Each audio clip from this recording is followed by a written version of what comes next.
getting grabbed. I think it's about whether or not Colorondo8 can choose dash backs at the right time. You can't just dash dance freely against Greninja because it doesn't matter how low profile you are. You're going to get hit by Greninja dash attack or down tilt to start a combo. And then from there, Inkling's aerial speed is surprisingly fairly slow, drifts fairly slowly, and Greninja's forward air is kind of fat. Yeah, it's chunky, and it packs a punch. You know, the closest thing you can get to an aerial smash attack, it just kind of eviscerates stocks. That's why that KO confirm is just so deadly. Dash attack, forward air, down tilt forward air. It's really nice to kind of have it at those mid percents because you can just rob stocks. Yeah, absolutely. All right, we're gonna get into this. I'm trying to also remember if IceKnight, how much Inkling matchup IceKnight has, because I know that there's in region, of course, we have Sisyphus, who is the Inkling player that has been very, a fantastic player in the region for a very long time. So I'm trying to look up what IceKnight's set count is against Sisyphus. I know C8 is a little bit fashioned in the Greninja matchup, as they have local Greninja Dristan, I believe, down there. So it's not going to be stranger for C8. Yep. Probably not the same on IceKnights. So it's going to be a true bout of skill and wit as we get into this game one here on PS2, where the best games are made. Hopefully this just kind of goes into the history books of many Ultimate sets played here. IceKnight has a very winning record against Sisyphus. So a pretty disgusting winning record against Sisyphus. So if that's any indication of how this is going to get played out, I'm sure we'll see that on the screen. I'm curious also about Colorondo8. Greninja is not a common character. I can't imagine that he's very practiced. Yeah. I haven't heard much from Tristan, the resident Greninja in St. Louis, but I'm pretty sure they've played a good chunk of time. So hopefully he's ready. That's all we can say, because as we can see, they're going blow for blow here. Right now, C8 ended up on top. These trades have been putting it into the red percents. Booyah, not quite going to work. No, but that was the nice dash back we were talking about. If Colorondo can find the dash back timings, then you can get a lot of grab punishes, and that's pretty much it, actually. It's just grab punishes. You can jump away and then look for forward air, back air like we've been seeing, but otherwise you're just going to be fishing for grabs. Yeah. On the ground, I mean, Greninja's going to be such a more deadly character with that dash attack, with that down tilt. So C8's just going to have to be very careful kind of dashing all about. Yep. Nice. Baiting out the air dodge with the forward air, getting the forward smash. Inkling's disadvantage is pretty powerful, so it's smart for IceKnight to just play close to stage and then understand that if Colorondo wants to recover high, he's going to have to deal with a mix-up. And I doubt that Colorondo is going to be feeling comfortable going high ever again. That was a crazy meeting of the minds there. It felt like that roller hit at the exact moment IceKnight hit the ground. That was crazy. That was crazy. Colorondo closes the gap, but a nice 45% combo as IceKnight's trying to force this advantage, not give Colorondo a lot of space to run around. Oh, okay, that was interesting. C8 just kind of cashed out with the up air, knowing to get this big combo here at the second grab. 70% into the splat bomb. This is not looking good for IceKnight. Yeah, great parry on the nair, but Colorondo can't punish anything with that. Combos are getting started right here. Here's another thing. Greninja can combo, and Inkling does not really have reliable combos, maybe 2 hits, but that's about it. And Greninja can combo into a frame trap. So it's probably going to be the story of this game, is who can find the combo openers, and does Colorondo8 have enough time to find more openings than IceKnight? Yeah. I feel like C8, the name of the game is going to be finding stocks, because we can see the damage is racking up nicely. You know, C8's going blow for blow, ban for ban in terms of this percent here, but it's the stocks. It's a KO confirmed. You know, C8's kind of just fishing for these random hits. Water Strength keeping safe, but Shadow Sneak just causing a wall tech. Resetting neutral a little bit, even though IceKnight was on ledge. Found a nice reversal with the forward air. So unsafe, but time or space it at the right time. I mean, you're good. Yep. All right, even with the parry there, just the mix-up gets you away from any big punish. C8 still searching for the stock, while IceKnight's looking to kind of press the advantage here with this extra credit. I love that IceKnight just steps back and waits for the air dodge to land. It says, I'm just gonna dash attack, okay? I don't need a harder punish, and I'm gonna miss it. Yeah. Ooh, nice. Boots took aces there with that one. Got to take the stock, and it's one stock apiece. This has literally been the most tit-for-tat type of game I've ever seen. Oh, yeah. Okay, dash attack again. I like the fake out there, but Colorondo calls it out with an aerial of their own. They're just scrapping back and forth. Yeah. Oh, but this is the dangerous spot. Being against Greninja at that corner area, that's exactly what Greninja wants you, right? Can get you with the dash attack forward air or the air dodge read forward smash. So. Right. 42% on IceKnight, not kill percentage, but I love the call out on the jump, finding a nice back air to close that out. IceKnight, once again, punishing a high recovery from Colorondo8. And with how good Inkling's recovery is, how much you can mix up, and how little option IceKnight has for covering low on Greninja, why not just go low every time? Yeah, it's rough. I mean, Inkling, one of the characters that was infamous at the beginning of the game for those uncontestable recoveries, especially going low, really only going low. Having that extra roller jump that you can use pretty much risk-free because it's a free jump that you just get by rollering super low. Yep. It makes it really hard to contest, but, you know, I guess C8 just made a bad call at the moment.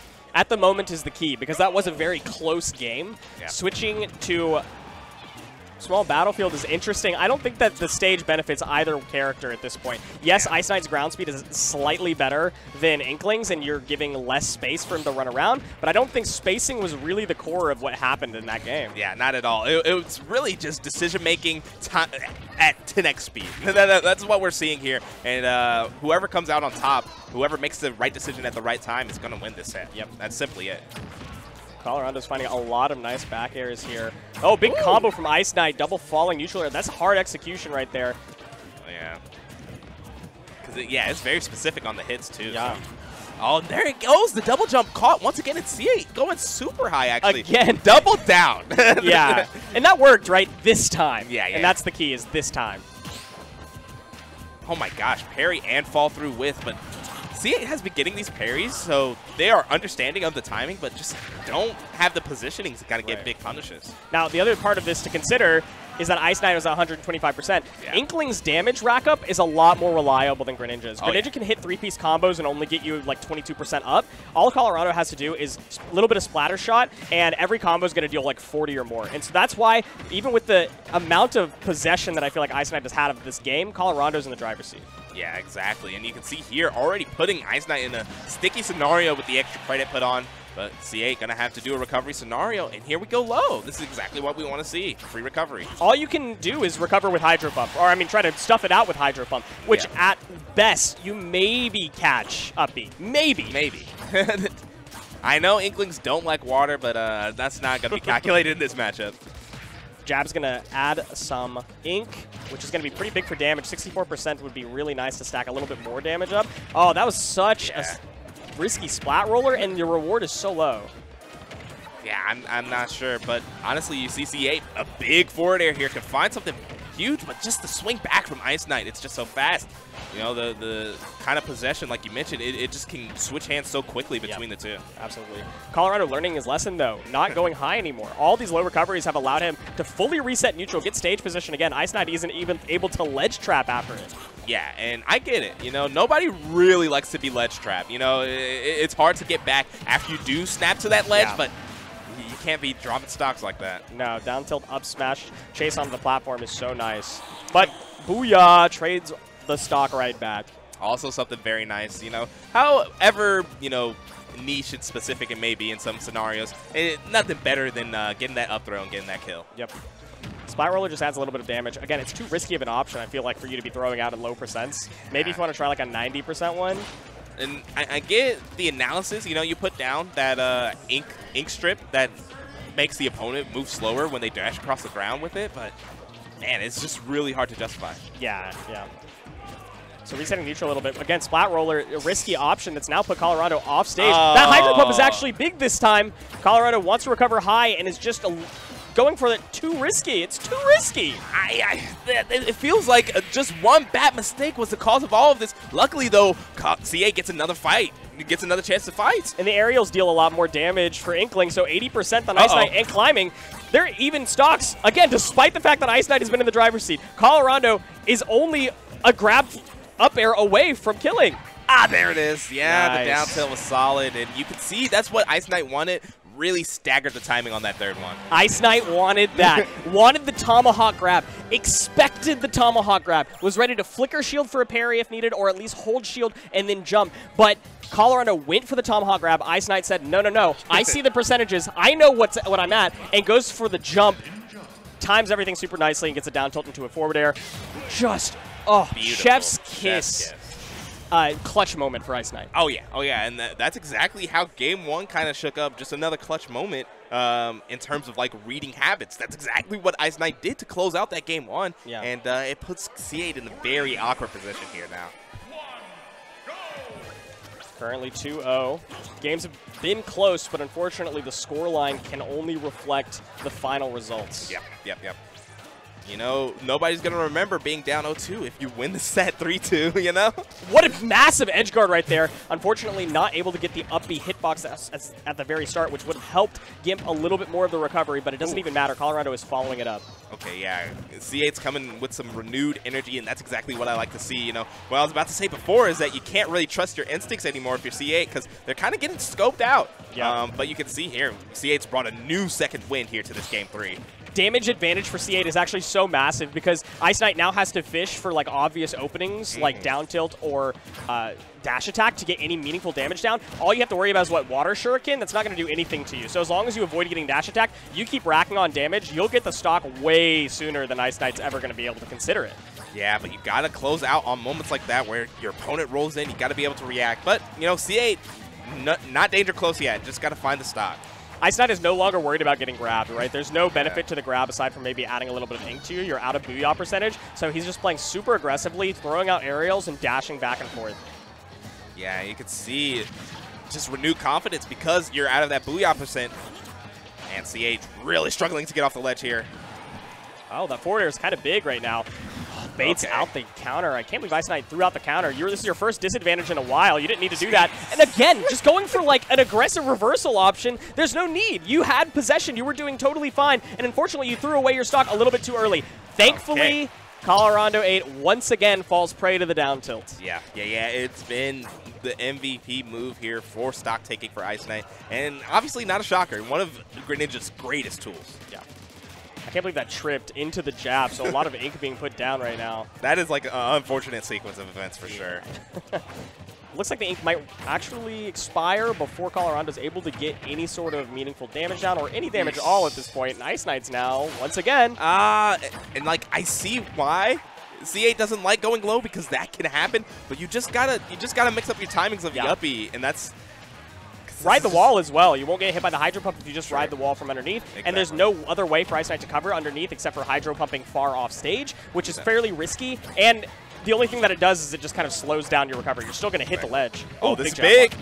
Oh, wow. The no-tech actually the option there because you don't get buried. You don't get buried. Right. No-tech.